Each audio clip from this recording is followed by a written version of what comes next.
oh, you're a woman, you're going to be able to get away with a lot more than a man can in the court of law.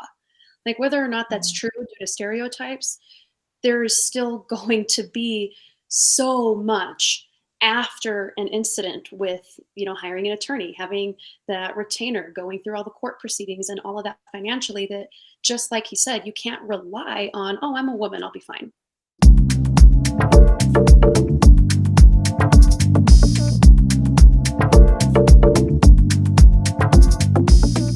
Well, actually, so this question I was going to ask of Jordan.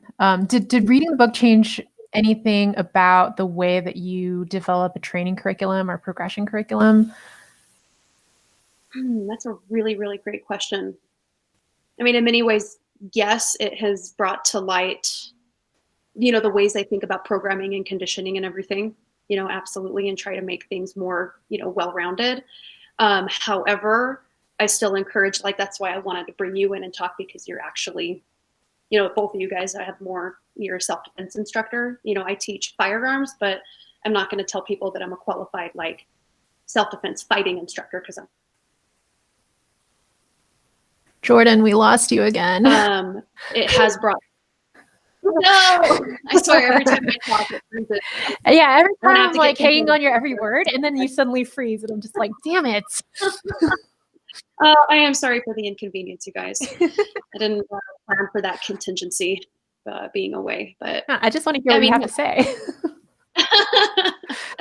I mean, yeah, it's definitely brought to light a lot of ways that, I want to program conditioning and, being well-rounded. And all of my programming that I do, I try to be very well-rounded and working on those fundamentals and then progressing later, just like, Varg talked about, not overloading someone who, and I'm just speaking right now to our group training, and not overloading somebody without having first established those, mechanics. And that's very important. But as far as like the fight training goes specifically, I try to let everybody know, or not try, I do let everybody know that I am not a fighting instructor. As far as like combat, like hand-to-hand combatives, I do firearms. So that's why I want to bring other experts in that have more teaching experience with that than I do. So overall, conditioning and fundamentals and teaching how to, become strong from the ground up and have those fundamentals, just like Varg talked about. Yeah, I definitely program to that, absolutely. And yeah, try to encourage people to still seek, more of that training. So that's more of the fitness programming. But in my firearm classes, yeah, I definitely emphasize the importance of continuing the training, the importance of fitness, and the importance of, just continuing to move forward. That just because you have your permit doesn't mean you're done. Like, okay, you made it. Yeah. That you have to continue doing that training, and that there are many aspects to it. And yeah, I mean, definitely reading the book has opened my eyes in a lot of ways on that conditioning, and how, I mean, even that false sense of confidence, like we went back to, of, just because you do a couple of weekend classes doesn't mean you're anywhere near being ready, and that importance of just continuing to train. So yeah, I would say in many ways, and the way you explain it, Varg, too, taking people on the range to shoot that are first timers, that, don't have an athletic background or a fitness background at all, that as soon as you hand them a firearm, they completely forget everything, not just firearm safety. I've unfortunately had many guns pointed at me on the range that I have learned to very, very quickly and deliberately stop by grabbing them. But it's a fascinating thing, and dangerous, which is why I still teach. But seeing that breakdown in the mental capacity and in the physical capacity as soon as you put a firearm in someone's hand. So on the range, I definitely think, reading your book and doing that has opened my eyes a lot to try to explain to people, to break things down, work on the fundamentals, and do one thing at a time. I'm not sure if I answered that entirely, or if I'm not. No, I think that was a good answer. I had a follow-up question to that, which is, has has the information in the book also changed the way that you train? Change the way that I train. Yeah. Yeah, I would say definitely in many, many senses. You know, when you were talking about how every single day is a practice to not get stressed out and worked up, that is, I mean, yes, I am very, very patient with students, but being in a gun club, also work in a customer service environment where there are a lot of assholes. So it is definitely, you know, your book has made me realize that I need to practice better self-control when dealing with people because I have, you know, let myself get frustrated and let myself react to people when they're being people, I guess. And that did absolutely open my eyes into my training with I need to be more deliberate about not getting frustrated and emotionally reacting on everyday things like that. Like I can't expect to stay calm and controlled in a, you know, force on force training class when I can't even necessarily keep my cool when you're dealing with, you know, angry customers that are cursing at you because they didn't get their way about something. So yeah, that's definitely opened my eyes in that regard. Yeah, something that I really, really loved about the way that you expressed it, Varg, was at the end when you mentioned that people fight the way that they communicate. And I was Mm-hmm. like, man, 100%. Like that's, to me, that's what Bruce Lee meant when he said like the essence of martial arts is self-expression. Or honesty in self-expression, honest self-expression rather. I'm just totally butchering the quote. He basically meant that like, however you're trying to, whatever you're trying to communicate, martial arts is the accurate communication of that thought or that, you know, expression. So I was definitely, that kind of came to mind when I was listening to you, Jordan. Mm-hmm. I didn't realize we only have 10 minutes. I have so many questions that I want to ask. No. Is it Um, okay if I ask a quick question, Alice? yeah, go ahead, Tiff. Here, I'll share my video too. Hi, you guys. So I guess this is a question for a group, more specifically Varg, is, you know, I guess all of us except Varg are women, and I think you mentioned about how you can't overcome someone of a larger size, and I think the reality is the average American woman is 5'4". The average American man is about like 5'11", 6 feet tall. How far do you think that strength and conditioning and technique can close that gap in terms of a self-defense kind of fight for your life situation, you think? I think it closes the gap tremendously, and you can actually surpass the average male in the street if you go extremely far. One example I'll give is that you know, to say something positive about CrossFit, to add to the negative I already gave, the you know, the women in CrossFit tend to be the ones who are super dedicated tend to be extremely beastly physically.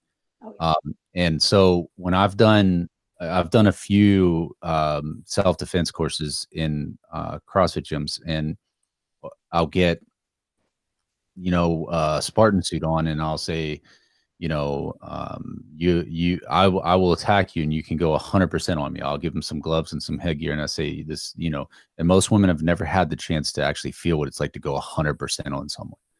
And so I will do these classes in an average population class. It's very easy for me to handle. You know, like women will come in, they'll hit and you know, and kick and put up a pretty good fight, but it's fairly easy for me to handle it. Not so much with CrossFit girls. They give me quite a bit of trouble. So, I bet. it's, yeah, yeah, very like the. So I can say for sure from firsthand experience that strong girls are much harder to handle, much harder. And if you took those athletically strong, fast, explosive females and taught them a year's worth of technique, you would have the average male would have trouble with that, Mm-hmm. right? There's no doubt in my mind. And if you added in, you know, the the option of a weapon to close that disparity gap much farther, Yeah. then it's a game changer, right? It's over for that guy.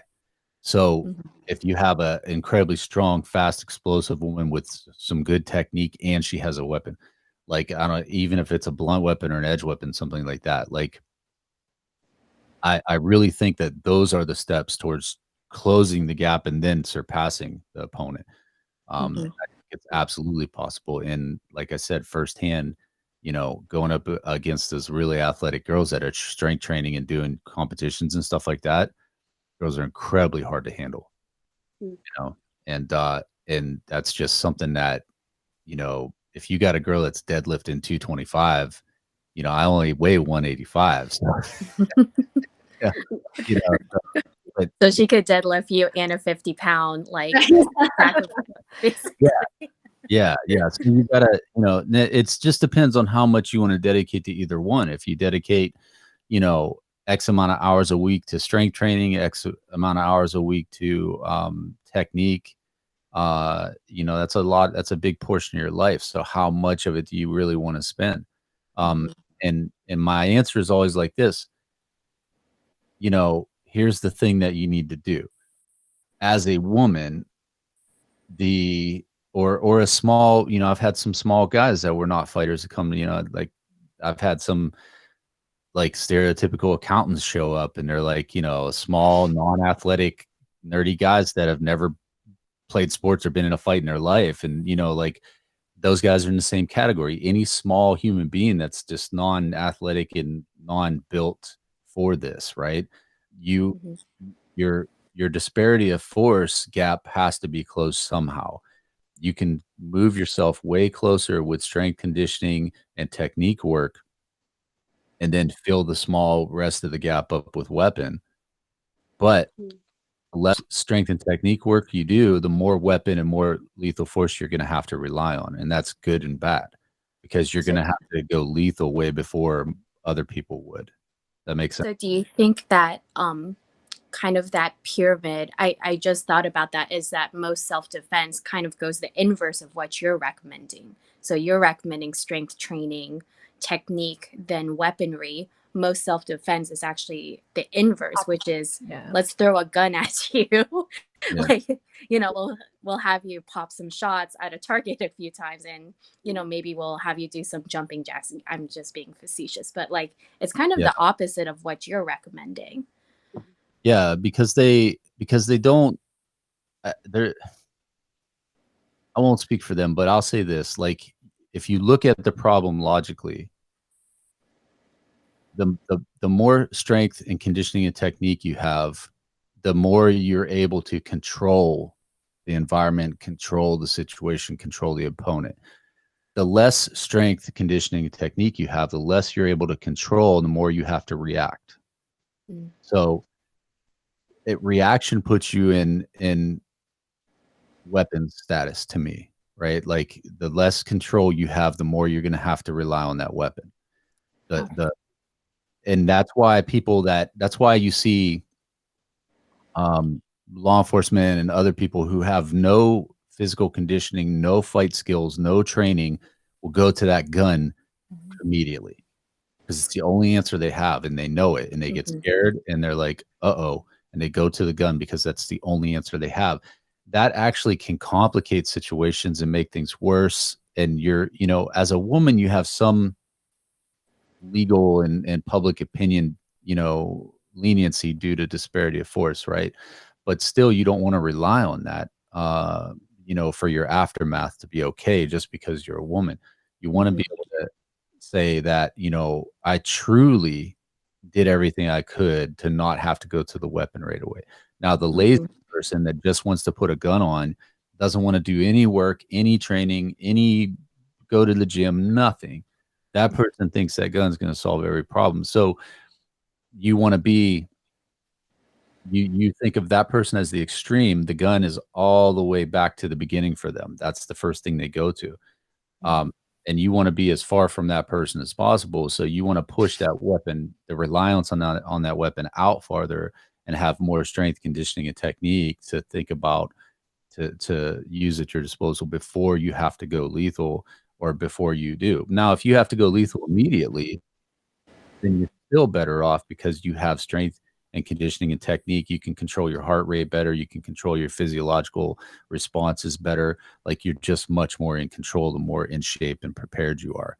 And if you have technique in hand-to-hand combat, don't think that that's not going to come in handy in a gunfight, right? Because it most can't, right? So you're still way ahead of the game. Even if you have to go lethal early, you're still way ahead of the game. So that's why I have it set up inverse like that, because I think foundationally your chassis is what delivers all of the skills, techniques, and weapons. You build your chassis first, then you add on the other stuff. Yeah. Can Very I chime cool. in? So Yeah, go ahead. I want to piggyback off of that, Varg, too, because yeah, being in the gun world, and especially, you know, women gun owners, women concealed carry holders, there is absolutely this big thing that's like, oh, well, the gun is the equalizer. It doesn't matter if you're 6'7" or 5 foot, even the gun is the equalizer. And although that's true, like I said, piggybacking off of what you said, when you have a firearm for self-defense related purposes, it is a last resort. And you need to have a whole bunch of other things in your arsenal, just like he said, to protect yourself and to have other tools at your disposal. Because thinking, oh, it's just the main equalizer without any training, physically, mentally, or with firearms, it is a false sense of confidence. And I have seen that a lot in, you know, especially my women's only classes, is women thinking it's the main equalizer. This is all good. They're set. But then still the same women that are, well, why don't you just shoot him in the leg?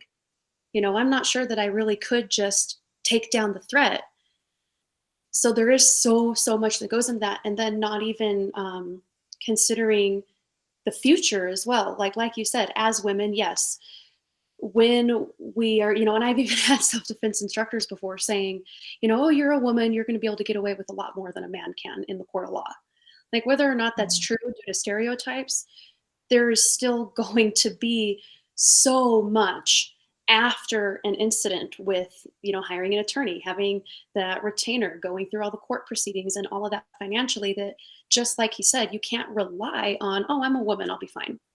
It is, again, that false sense of confidence and that false sense of security. So I absolutely see that in the industry and think that emphasizing training for women alike is so important. Yeah, I also hate kind of that legal laziness of, you know, just because you're a woman, like you'll be fine. Because I don't think that that rationale is going to work for every woman the same way. Exactly, it's not, and it's not a solid thing that you can rely on whatsoever.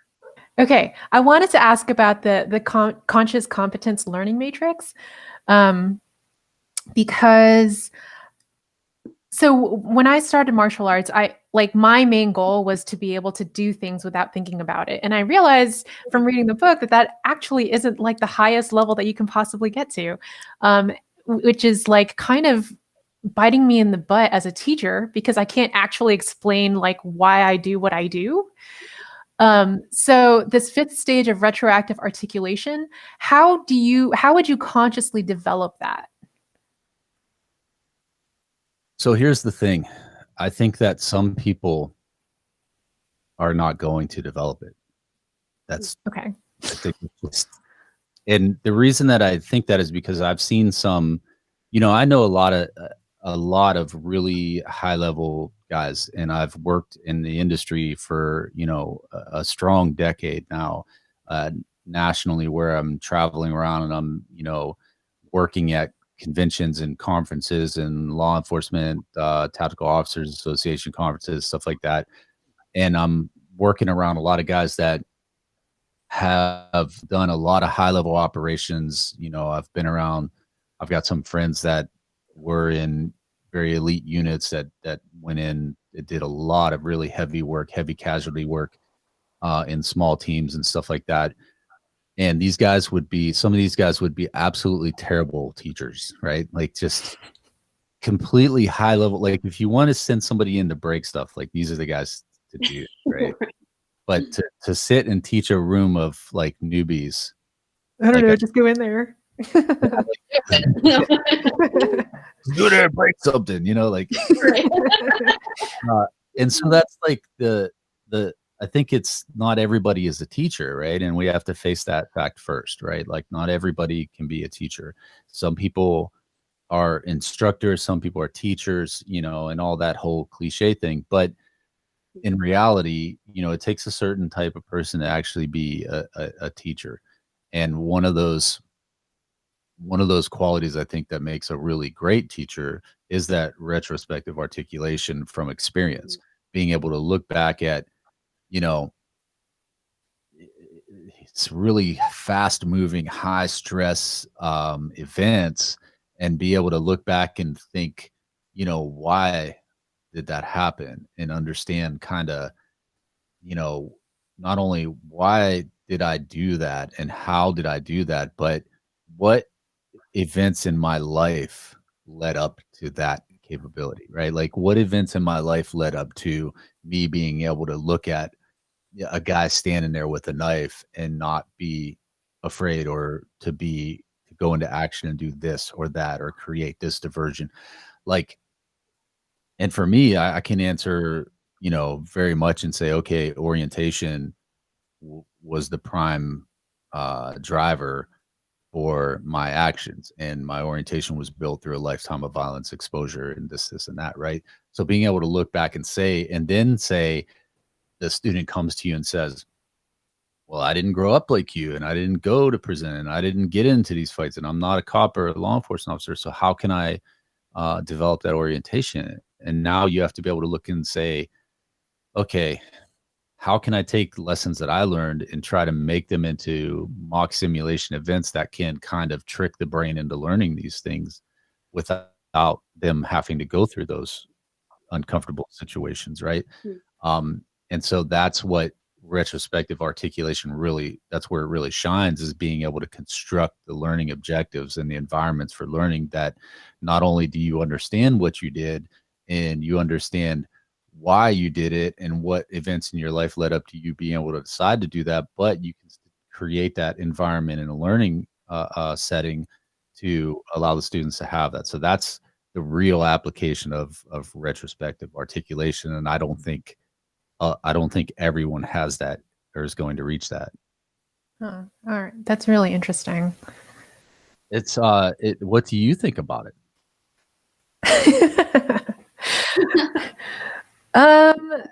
Well, I definitely am encountering that struggle of when a student isn't moving the way that I expect them to move. Like I remember when I was teaching somebody like Callie. So I do Pikiti Tertia, and to me, I thought, oh, swinging a stick is pretty easy, and as it turns out, it's actually requires some explanation of like, where do you hold the stick and how do you swing and how do you get that, you know, the power generation, and these were things that I just never thought about. So it took me like way more than 2 classes just trying to explain how to strike diagonally. And so, it was something that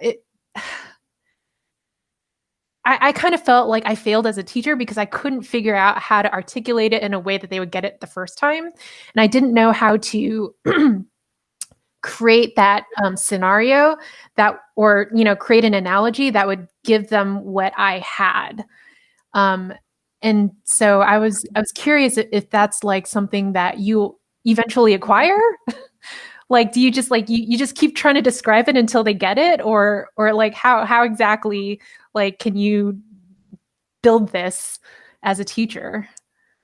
So I think there's another layer to this, right? Not to make it even more complicated, but there's a layer to this. And so think about it like this: not only the complication that you're speaking of, and maybe you're not talking directly about this, but this is a complication in that, is that each person responds to cues differently, right? Yeah. So in the application of retrospective articulation, I have to be able to now say it 5 different ways.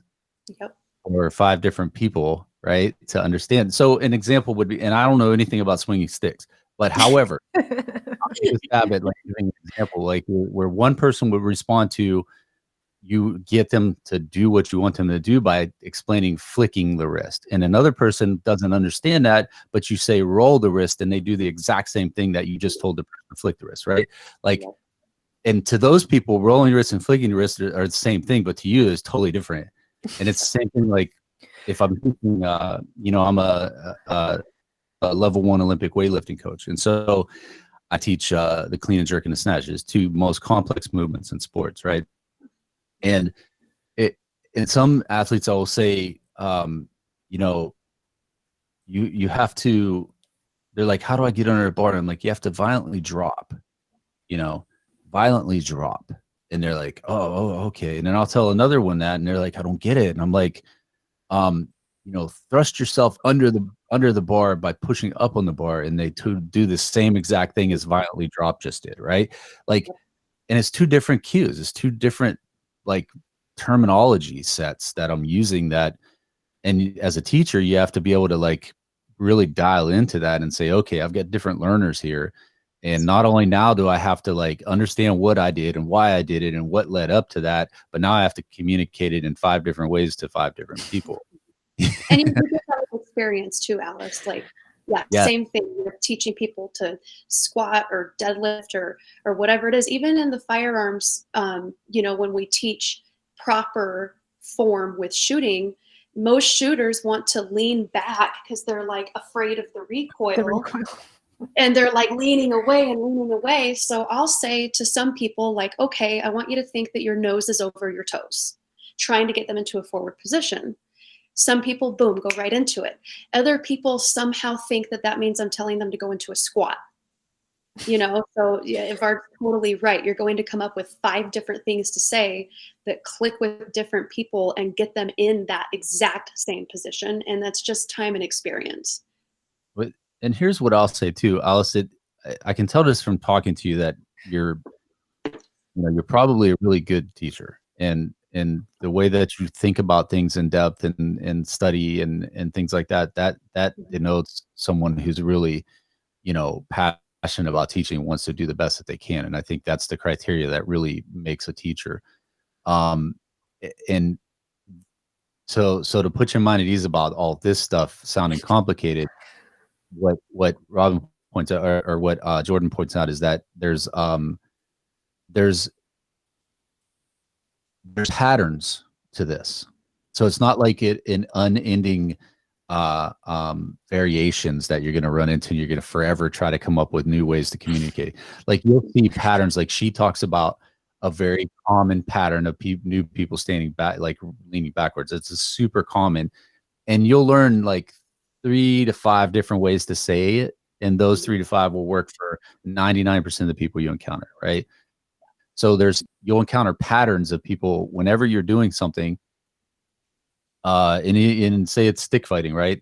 The way that a person like, you know, rolls their wrist or places their elbow during a swing, like you'll see patterns. Some people will be elbow out when you want them in. Some people will be, you know, and you'll pick up on that, and you'll start to see just like these things just happen like over and over. It's like there's going to be like, you know, 5 to 10 major problems that most people are going to have at least 3 of them, you know, and that's going to be the thing. And it's the same thing with weightlifting. It's the same thing with any physical skill. You know, you've got, you know, people that, you know, don't make contact with the bar, people that don't put their shoulders over the bar, people that are not moving their feet, you know, people that are jumping backwards, jumping forwards. Like those are your main things you're going to run into, you know, and then you just see the patterns, you see it, and then you're like, okay, I've dealt with this 100 times already, so it's no big deal, you know? Yeah. Did you read the end of the book, right? You read all the way to the end? Mm-hmm. Yeah. So I read most of the beginning, and then I skipped and I read the end, and then the part of the orientation I didn't actually get to before this talk. Okay. But I did listen to your Patreon like interview or Q&A session about orientation. Okay. What question did you have though? I did get to the end, so maybe I can help. Yeah. Well, I'll say this: the third section of the book is the most important section of the book. Hands Okay. down. That. Mm-hmm. Don't skip that one. For sure. Yeah, the orientation is the most important part, and I just wanted to know what you thought of it, what you thought about concealment and the way that I teach it, and and how that might have changed how you look at potentially criminals, how you look at potentially facing a criminal or trying to detect a criminal, or just understanding mindset and fighting mindset in general, how that changed. Absolutely. No, I can dive into that for sure. One, I loved your explanation of concealment and how it goes far beyond making sure your handgun's not printing. It goes Jordan, we lost you again. Behavior to, concealment. Every time I talk, I'm so sorry, guys. I'm just going to keep going, and I'll try to speak slow for you guys. But yeah, that concealment is far beyond just hiding a weapon. It is absolutely your behavior, your demeanor, and being underestimated and things like that. I don't know if it's going to turn into a question or more of just a comment, but when you talk about specific criminal behavior and truly, truly violent people, it's interesting to look at these different bubbles, okay? Because, I lived in Seattle for 6 years and took public transportation to work. I lived near DC for a while. That's where Alice and Tiffany used to train together at the martial arts facility.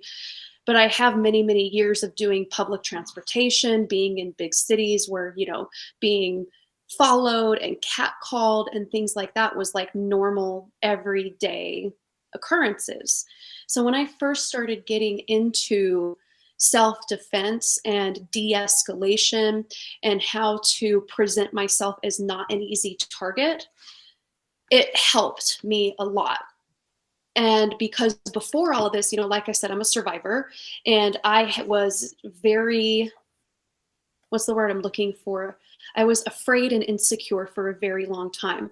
When I first moved to Seattle and would take the bus, I was that woman who, if I make myself smaller, then people won't see me, which then made me look more like an easy target. If I tried to be in the corner and like shrink and look down, I thought at that time, okay, people won't notice me as much. But then, like I said, the catcalling, the harassment things was a daily occurrence that continued to perpetuate that fear, right? Then when I started taking some self-defense classes and how to look more confident and not challenging, but more of the, being aware of my environment, making some eye contact with people, like I see you, but not staring, not posturing, not challenging, but starting to look more confident, right? Head high, shoulders back, and being aware of all of that, the catcalling and the harassment, the stalking, all of that drastically reduced. Drastically, I can't even say. So that's where I kind of wanted to have a conversation with everyday people, or not people, but everyday jerks or whatever category we're in, that might not necessarily be the truly violent criminal, but just someone that's looking for an easy target versus that truly violent criminal, right? Because that's one thing that did really help me is, yes, concealment definitely, but not so much so to where people are going to think that I'm some frail woman, because that had happened to me in the past, right? So I guess where is that balance or that differentiation between how to conceal, but then how to not be, what's the word I'm looking for, highlighted and targeted? I do have some thoughts about that, even though I haven't read that part of the book yet. Yeah. Were you going to respond to that though, Varg? Hopefully he heard everything. And I have a note, so you can go ahead. So I think I kind of understand where you're coming from, Jordan, because like growing up in going through certain parts of LA, I was conditioned to like if you look at somebody a little too long, they'd be like, what are you looking at? You know, like that is intimidation. I mean, that is like asking for a fight, basically. So you learn to not look at them and pay attention, like, you know, you mind your own business and stuff like that. And then I moved out to DC by myself where I knew nobody. And the people that I encountered on the streets were very confrontational in a way that I wasn't used to. And I don't know if it's like culturally, like, you know, in the Asian culture, you don't really, eye contact is not really a thing. It's a sign of disrespect if you look at, you know, somebody. I mean, so I don't know if it's partly a cultural thing or if it was also just conditioning from growing up in LA and not looking at people. But at one point, I remember thinking, like, why is it that like dudes think that they can control where I'm allowed to look by looking at me? And it kind of gave me like this a little bit of anger to the point where I started looking, like giving them eye contact, and then I learned eventually, you know, dial it back a little bit because I'm not really an aggressive person by nature. I just want them to know that I see them. Right. And it's something that Varg had mentioned in the beginning of the book as well about, like, you know, you're just letting them know that you see them. Right. It's not, you're not trying to communicate anything. And in fact, there is a lot of, I really like that you mentioned the importance of what you're communicating by your gaze, because I think that like people don't really acknowledge that part of the dialogue and the way that is a potential entry point for violence or confrontation. So I thought that was like super interesting as well. Yeah. So, and it's very interesting because what part of LA, by the way? Long Beach. But Long Beach. Okay. yeah, my dad, he lived in El Segundo for a little bit, and then I worked in El Segundo as well, so I'd like travel like kind of the length of it. Okay, because I lived in Van Nuys for a little while. Oh, nice. So it was I lived off Roscoe. Off where? Yeah, it was pretty rough back then. Off of Roscoe Boulevard. How long ago was this? You know what? What? That was probably 2000 maybe. Oh, okay. 20 years ago. Yeah. 20 years ago, I don't know what it's like now. 20 years ago, it was pretty rough. So, but it was it was extremely rough back. But anyway, so to go off of what both of you talked about there, what we're talking about is there's a balance between concealment and another trait that we need to have that's very, very important, both in posturing and in fighting, right? And that is what you know, you ask yourself, what is the most what is the thing that could make you the most difficult for an opponent to handle? And that's being unpredictable. The more predictable you are, the easier it is to deal with you in a fight.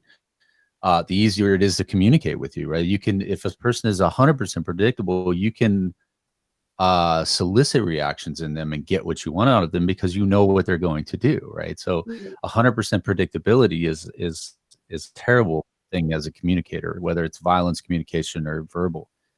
And so the thing that we need to achieve is unpredictability, but there needs to be a balance between concealment and unpredictability. You can't just conceal everything, and then what Jordan talks about is becoming like a absolutely weak looking target because you've concealed everything. But you can't, in the way that Alice talks about it, you can't issue challenges either, because like I've been in environments too where those looks mean a lot. They can change your life, you know?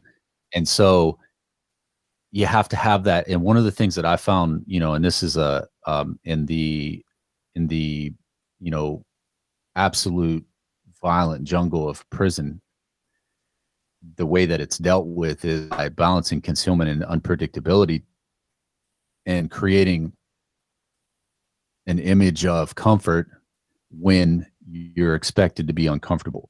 That's the first clue to the person, is that if they're doing something intentionally to make you uncomfortable, and you don't appear uncomfortable, but you don't appear oblivious either. Now it's like, why is this person not worried about what I'm doing here? Because, you know, are they crazy? Are they, you know, is there something going on I don't know about? Are they a cop? Like, what is, you know? And so that creates that feeling, you know, and it's something I've had several encounters in the last couple of years with, you know, I would people I would mark as incredibly dangerous people. And I've told the stories a couple times on Patreon and stuff like that. But, you know, like just to cut real short, I was approached by a gang member who had just gotten out of prison and was, you know, pretty much homeless and, you know, was looking for somebody to rob 100%. He actually ended up telling me this after we had a conversation. But the reason that I was able to get him to a conversational point is because when he rolled up on me, you know, I appeared to be an average, like, suburban Florida white guy that had like the teal colored shirt and the shorts, you know, like I didn't look like an ex-con for sure. So he thought he was rolling up on just like an average guy who was going to be comfortable the minute he saw his neck views and stuff like that.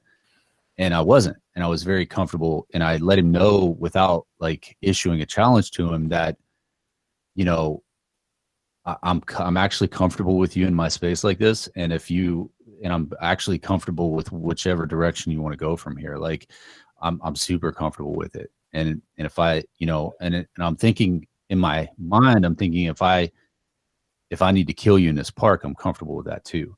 And I'm sure that my eyes are conveying that, but in a way that not issue a challenge like outright, even though I'm being challenged a little bit and my space hit it a little bit. I'm not ever letting him see me become uncomfortable, because then he has to wonder, why is this person with me in his space like this, you know? And then I hit him up with the tattoos, and I recognize tattoos, and I recognize what gang the tattoos was from, because I happen to have done 5 years in prison too. So I know a little bit about what, you know, the meaning of some of these tattoos and things that he has, you know, on his face and neck. And so I asked him, you know, right up, where'd you do time at, you know, blah, blah, blah. And I said, well, you know, the tattoos that you have, the gang is not really a Florida gang, it's a northern gang, you know. So he's like, oh, I'm from Philadelphia and blah, blah, blah. So I'm picking this guy apart, and then he's starting to understand, okay, this dude is not the average dude, right? Like this guy knows shit. So like we're gonna look at this differently now, and then, you know, have a conversation. And that's where he backed down and was like, okay, I'm just gonna talk to this guy, right? So but it was the balance of concealment and unpredictability and the portrayal of comfort in a situation where you were expected to be uncomfortable, that begins to set up that unpredictability in that other person's mind. Unpredictability is just a perception. It's, you know, it's a perception-based problem for the opponent. You're creating a perception-based problem for the opponent that you know, and Boyd talked about this, where you want to get where you're operating in the external world, but you're forcing your opponent to look inward and operate in the internal world. That's because they are not understanding what they're seeing outside of them, and the world is not reacting in a predictable way to them. So now they have to look inward and try to figure this out. Whereas you create the external situation, and you're operating in the external world and not as much inward, if that makes sense. Yeah. So, I mean, is it really unpredictability, or are you feeding them bits and pieces of information for them to like piece together a different kind of reality of like, oh, this guy knows like more than I thought he did initially? That in itself doesn't seem like it's perception management. Yeah. And how would you, so that example is really great, and it makes complete sense. How would you, or what example would you give for someone, you know, like us that haven't been in prison and are a woman, where there's that balance? Because in your book you talked about as well how people will use, you know, those social exploitation is what I think you said, on getting too close, which happens all the time, you know, Seattle panhandling, or, you know, someone just trying to get close to you, asking you whatever it is to try to close that distance. So how would you bring that sense of unpredictability, not being emotionally reactive when they're trying to make you uncomfortable, while still maintaining that distance and not letting them get too close because that's their agenda, because they are relying on these social norms? Like, where's that balance? How do you be unpredictable and still keep your space? So first of all, you don't lose the perception management control, which is creating the unpredictability, right? And one of the quickest ways you can do that is by either showing fear directly or understand that you rapidly showing overt aggression is also a sign of fear. Mm. So if I pressed up on somebody and they got aggressive quickly, I know that that person is afraid, right? I know that they're afraid, and they're lashing out to try to set a boundary, and they're throwing out the big guns first, you know, like they're going to the extreme and being overly aggressive. That tells me that that person is you know, locked in fear at somewhere in their mind. And that gives me a target. That gives me something to hone in on psychologically to try to work on this person, you know, and start managing their perception based on what story they're telling me about who they are. So the stories that you tell yourself have a lot to do with what you project out into the world, but you have to be able to have the, you know, you have to have the capability to not tell yourself some, you know, fantasy story about who you are. And the world doesn't see it that way at all, right? Because if you work in a gun store, you're going to see a lot of that, right? Yeah. Hands down. So that's the kind of stuff that you need to be scared, you know, careful of. But like I said, don't lose the advantage by being overly aggressive or overly fearful, because both of those denote fear. One of the things that I think is very powerful for a woman is to be, you know, be able to be stern, but it's the comfort level and the confidence, and it's a mindset issue. So if you're being pressed up on by someone and you start to set boundaries, a lot of people will teach this like hands up and back up, don't come any closer type of stuff. That's escalation. Right, exactly. That really aggressive stop kind of. That's escalation. If you're still within the social courtesies realm, and you do that, that's escalation. I did that very recent, well, about a year and a half ago, to a homeless guy that pulled up on us, and I backed him up like that, and we ended up in a fight because, well, an almost fight. He tried to hit me, but he never could hit me. But so I never had to hit him back because he couldn't actually connect with me. But it all started. I did the hands up thing with him, and I was like, "Hey, you need to back up," and he's like, "Oh, screw you," you know, and then his immediate escalation. Whereas if I would have handled it a little better and been like, you know, just made space more peacefully, he probably wouldn't have reacted like that. But as soon as so you how start, would you have done that? Like, more peacefully. Well, I'm a guy. That's the situation. Yeah, I'm a guy, so how I can do it is different than what you could do, most likely. Yeah, so but to go back to the women's problem or the women's dilemma, you know, if a guy is becoming uncomfortably close to you and pressing up on you, and you've began to let him know, give him very clear cues that, hey, I don't want you in my space, and he's not picking up on that, or he's picking up on that and he's not responding. Yeah, if he's not responding to your cues, and you can see that he knows that you don't want him in his space, now you have a situation where you need to start changing. And when you change, the biggest thing that I can say is, you know, just don't show a lack of confidence. And the mindset part of it is look at it like this. Start telling yourself, you know, if a confrontation is looming, it's going to happen. And it doesn't matter how afraid or aggressive or what your emotions do, it's not going to change the situation. You're going to have a confrontation. So you might as well get comfortable with the idea now. Like, you might as well be like, okay, this is it. We're going to have this confrontation. You know, if you start getting yourself comfortable with that thought, it'll be much easier to stay comfortable in that moment. And then what's going to happen is you're going to be able to think more clearly. You're going to be able to be more in control of yourself and of your thoughts, and have more control over your decision-making process. Whereas it gets out of control if you start to get fearful, your heart starts racing, you get high heart rate, high blood pressure, vasoconstriction begins to happen. Like, all these weird things happen to you physiologically, and you start to lose control and lose cognitive function, incrementally as you escalate. So to keep that from happening, maintaining self-control and maintaining a level of comfort is very important, psychologically and physiologically. And it will help you control those physiological symptoms that will send you over the edge too. So it's not just for what you're projecting to him. It's important for you to be prepared to fight this way too. And I'm not saying be in a totally, because you'd be psychotic to be in a totally relaxed state. I would be afraid if she was totally relaxed. I would be like, but yeah, you need to be somewhat elevated, but you need to control the elevation. You need to control all those things. Alice, did you have any thoughts about that? I did, and I can't remember what it was. Something that I think, I don't know if this is the answer to the question that I'm asking myself in my head. And I've kind of thought over this story a lot.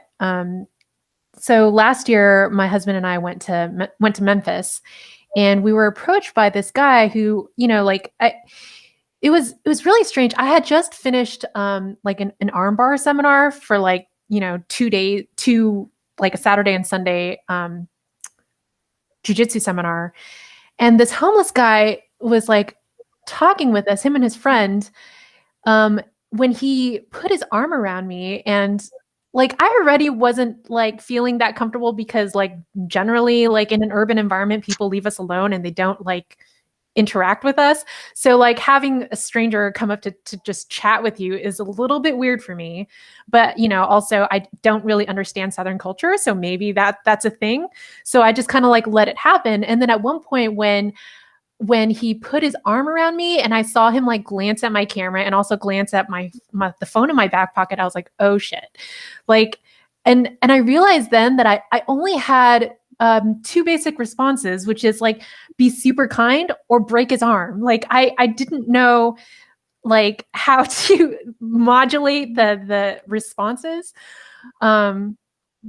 So I don't know, that was something that it made me realize, I don't know if that doesn't generally come in part of the self-defense training. How do you respond to something like that? Or, because I've been reading up on self-defense training since I was a teenager. My dad actually got me a bunch of books, and this was because something had happened when I was a child, where he basically kind of chewed me out for not defending myself.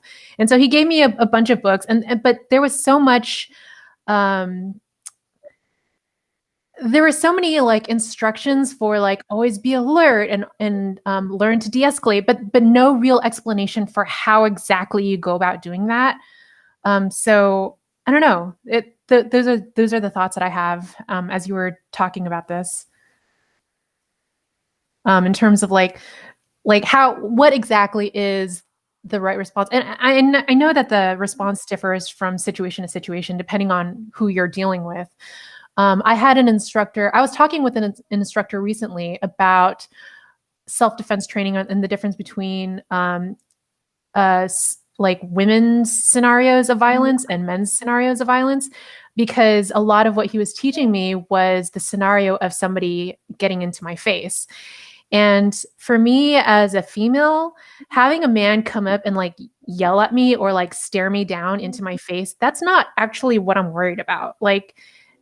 My concept of feeling danger is somebody being friendly enough to get into my space, deceptively coming into my space. And now, even though I feel uncomfortable, I let them in. What do I do now?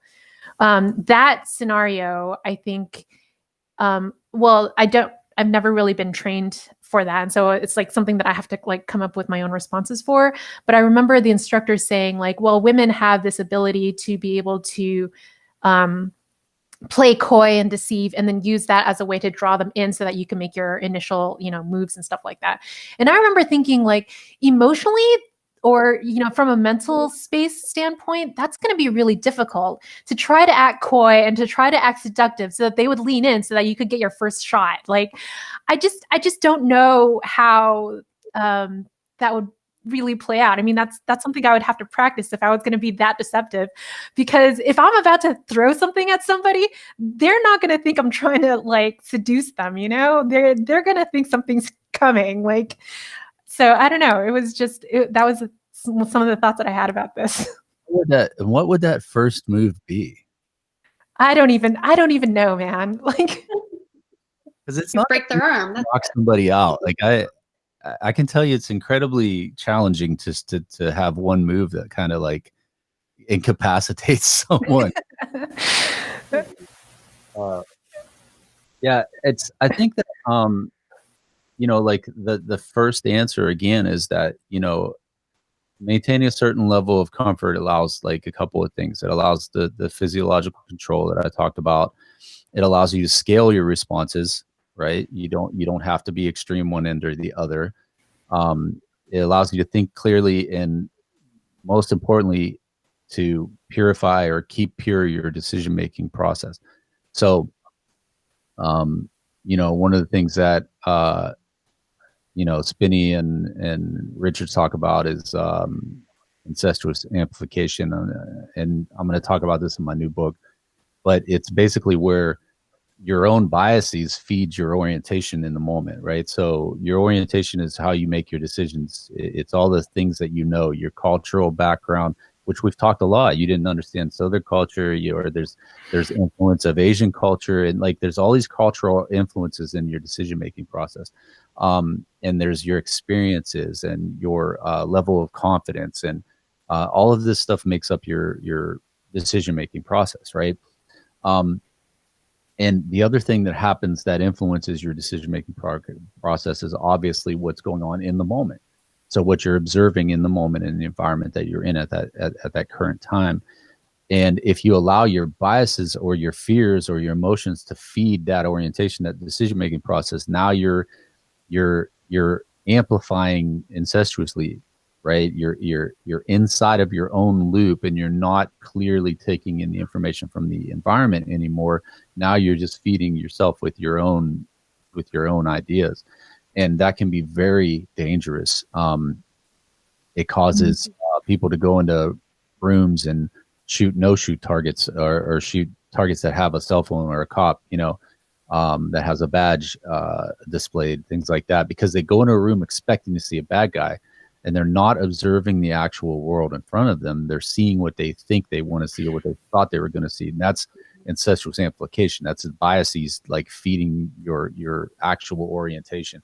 And so what that maintaining that certain level of self-control and comfort allows you to purify that decision-making process and minimize the effects of bias and fear and emotion have on what you're actually seeing in the world in front of you.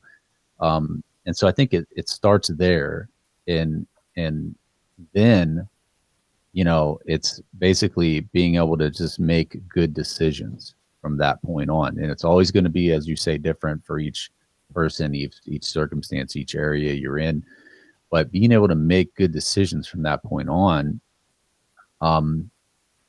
is just hinges on the ability to maintain that certain level of self-control and have that certain level of comfort. If you don't have a certain level of comfort in your own thoughts, you have lost control, and you're going to contaminate your decision-making process, and it's not going to be reliable. So having that level of comfort comes from the experiences of primarily, hopefully, force on force scenarios. One of the things I do with my force on force classes is I'll send you into a room with 6, 7, 8 different actors in it, and you don't know who's going to be the person. And so if you go in there, people are going to come up, start talking to you, maybe get close to you, maybe put their hand on you. Like I have them, you know, their behavior is designed to make you uncomfortable. And some of it's deceiving because it's like designed to make you comfortable, and you'll sense that, and that will make you uncomfortable, right? Like so, like you described in Memphis, right? Like so, and so you go through all these emotions, and being able to keep your cool enough to see who's going to make a move, right? Or who's going to be the actor. And even though you're walking in the room knowing something is coming and it's artificial in that sense, you still have to go through all of those processes. You still have to determine who's an actual bad guy and who are okay, and and who's going to make a move and pick up on those cues and things like that. And so we talk about like perception and understanding behaviors and watching for people, because I don't focus on training people for like the obvious dumb criminal that's going to like stare at your purse and then run towards your purse, right? Like I train people to deal with the guy who's going to use deception to get inside of your circle, right? Who's going to use deception and perception management, who understands predatory behavior at a high level. And that's who I train people to deal with, that person who's very high level violence and very high level predatory development in terms of, understanding human motives, understanding human emotions, how to elicit those responses in people, right? So when you're put into those situations in training scenarios, it should be multifaceted, and it should be like people coming at you at all different angles with all different agendas, and you got to decipher what's actually going on, because that's actually how it is on the street. You just don't know, and there's so much stuff moving around you. And if you're walking through an area where there's a lot of people and you get approached by one person or two people, and there's a couple people standing close by, you don't know what's going on. You got to decipher all that. So I think that the inoculation comes from, getting into good training that's going to put you in situations like that, and just starting to be able to get your bearings and have that comfort level of decision-making process, and understanding that I've got options. And as long as I keep my space open or my options open, then I can be okay. And that's getting there is the problem, obviously, but practicing is the only way to know. It's the only way you're going to get there. And it's unfortunately hard to find training that puts you through those kind of things, because usually it's like what you talk about. They're either one extreme or the other, Yeah, something that came to mind